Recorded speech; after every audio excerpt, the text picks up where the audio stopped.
Look Targ, our friends. Hey everybody, it's Jason Blaha here, and once again, it is time for another work mode workout.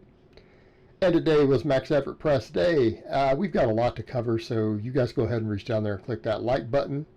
Please do it. Reach down there and do it before we get to the training max. Come on. Thank you so much. If you guys would click like on my other video today, that would also be appreciated. So, in keeping with my trend of messing with normal grip bench, even though I've done close grip, always been stronger at it. Since I've been rebuilding back up after rehabbing the shoulders, I'm just going to do wide grip. Well, this isn't true wide grip.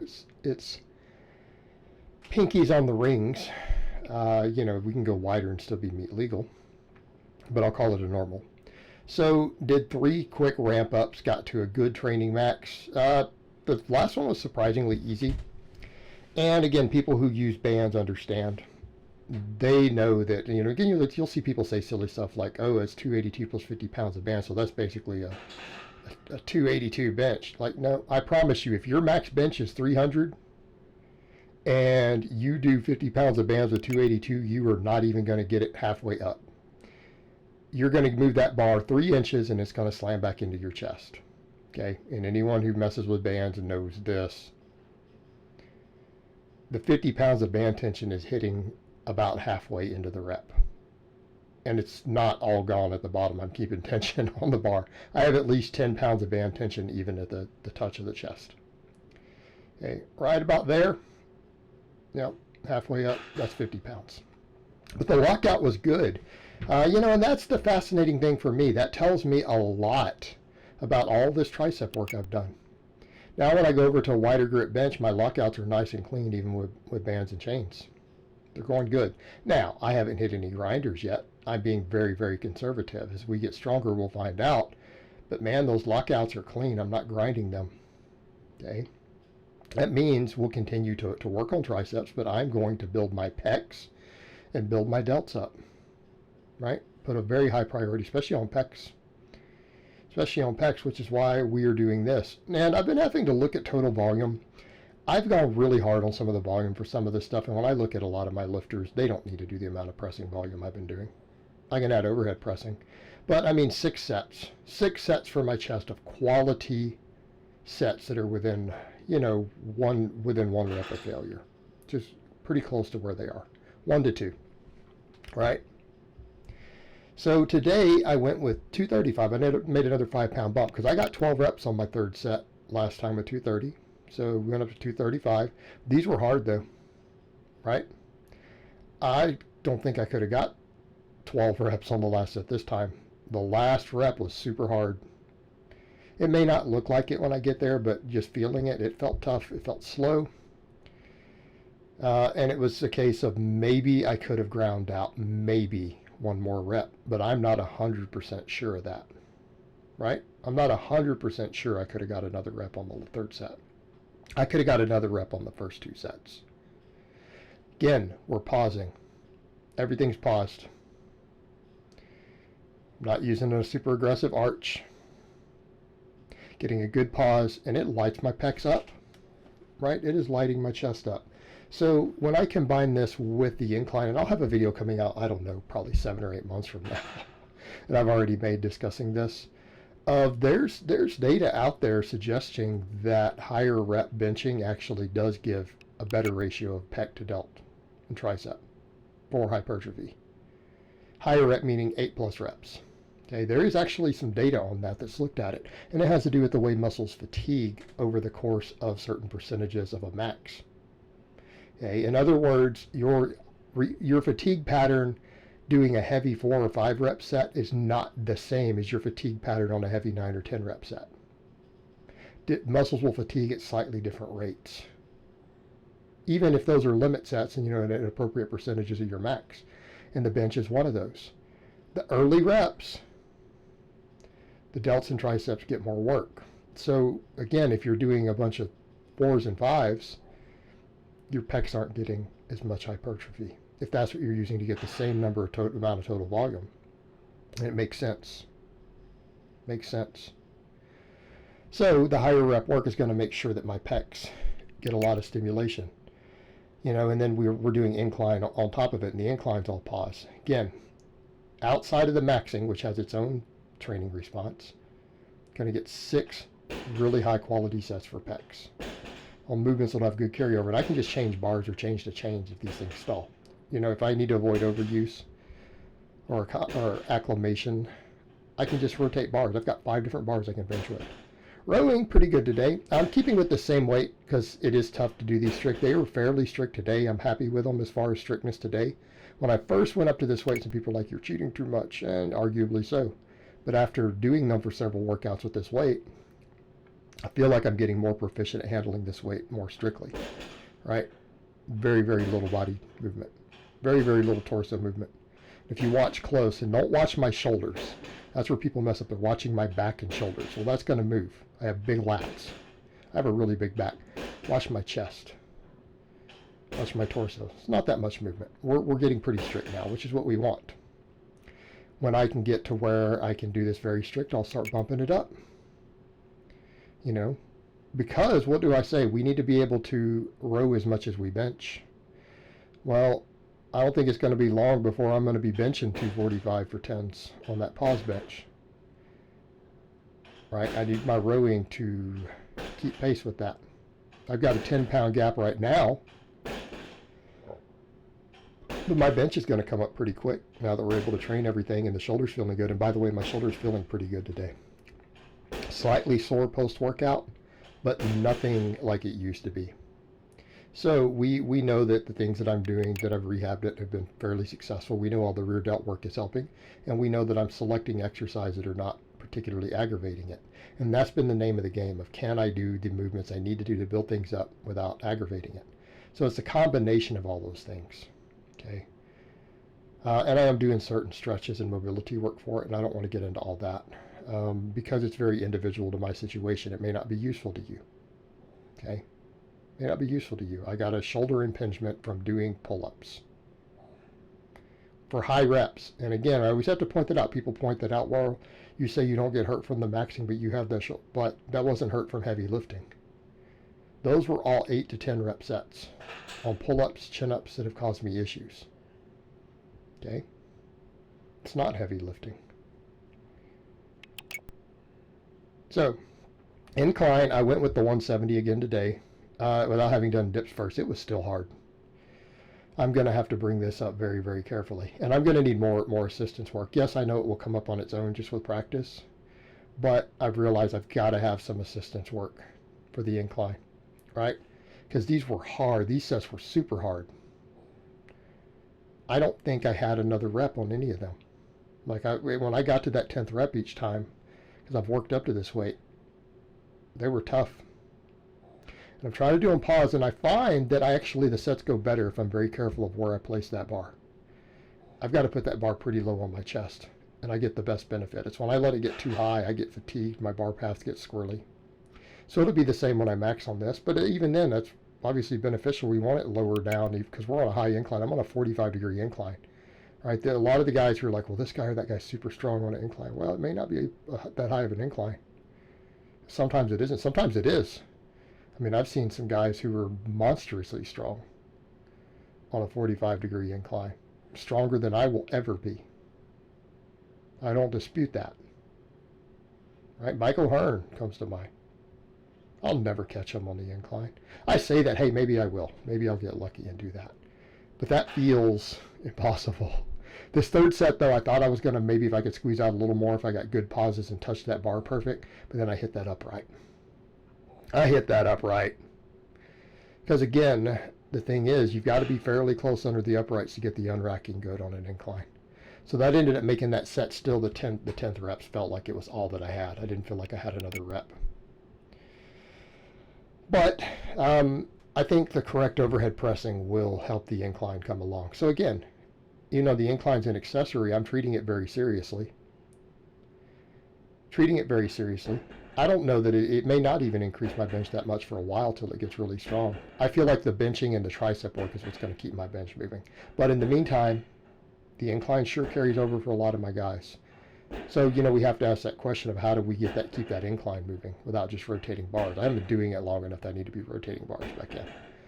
But let's come over and talk about these axle bar rows. This is one of my biggest grip things. Grip is a high priority now. The beauty of me deadlifting with straps is that I can do grip training every day. Now, people say, well, why do you do 5 sets of this and 3 sets of the other?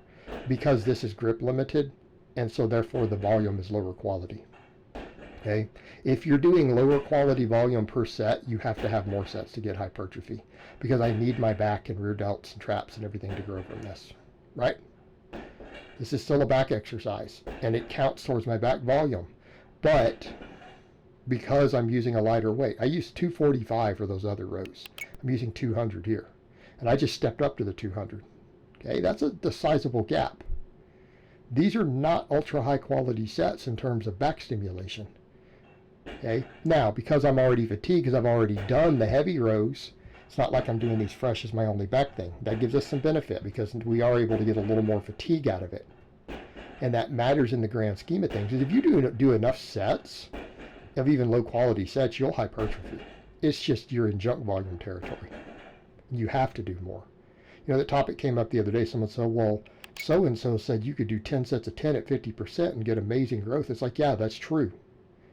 But you could do 3 sets of 10 at 70% and get the same growth with those 3 sets. Okay? Without doing 10 sets. I promise you the hypertrophy is going to be very similar.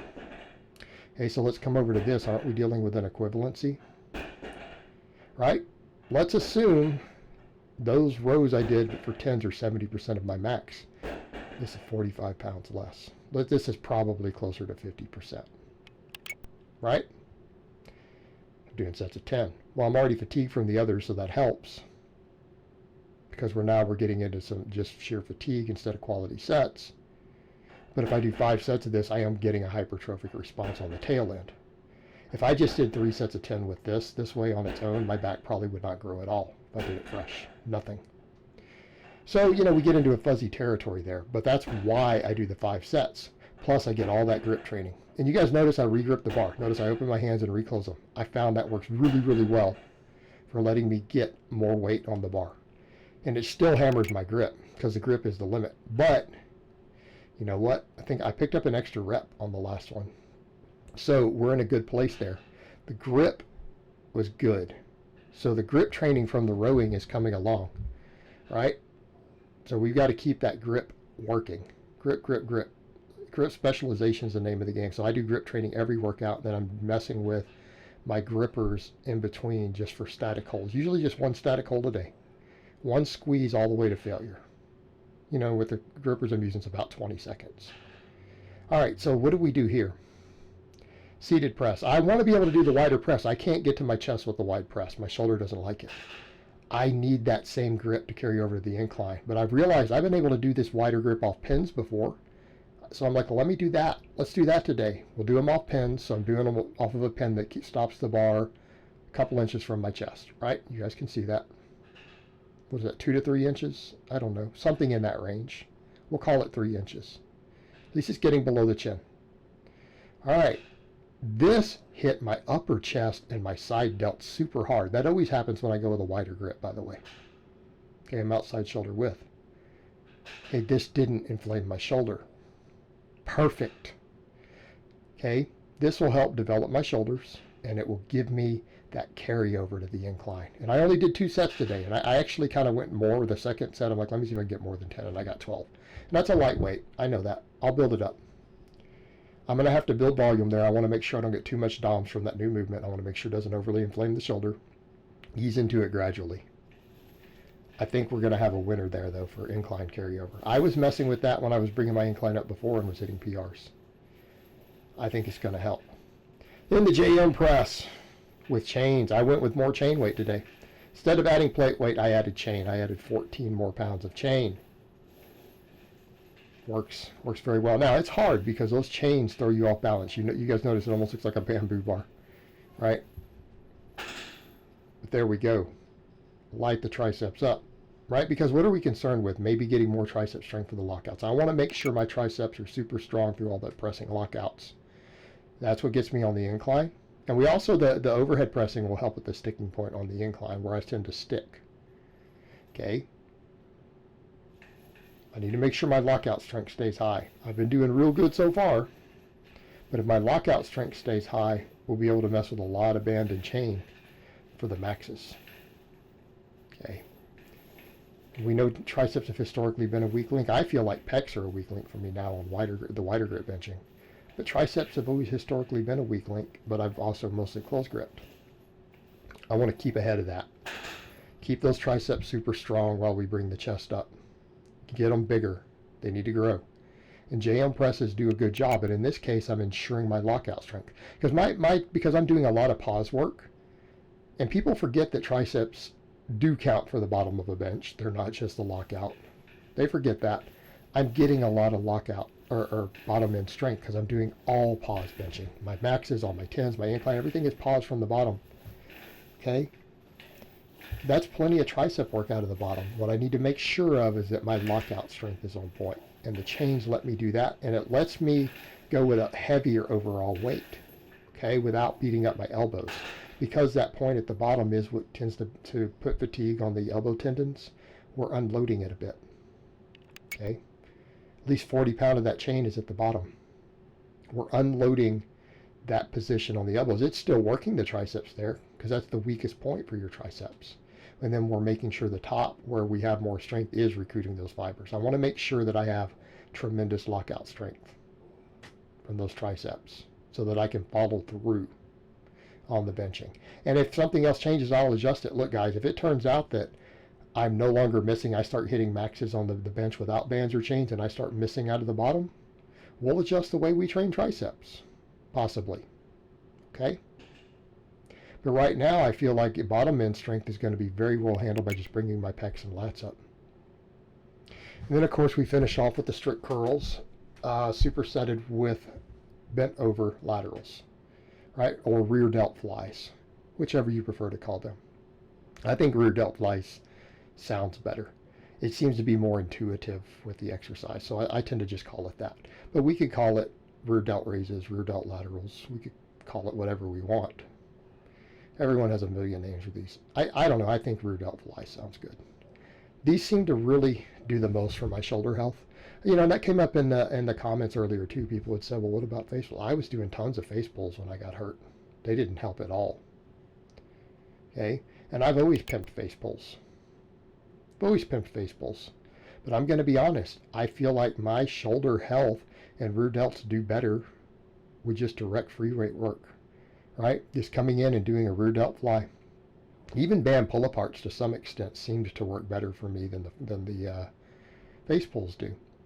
You know? And I've always been a fan of face pulls. I've told you guys all the time, face pulls are good exercise. Good prehab. I haven't found that to be the case. You know, and I've seen other experts. I've seen doctors and stuff who are involved in training say, you know, the anatomy doesn't even support that they'll prevent injuries. The data doesn't support it, by the way. You know, it's anecdote at best. It's like, wow, okay.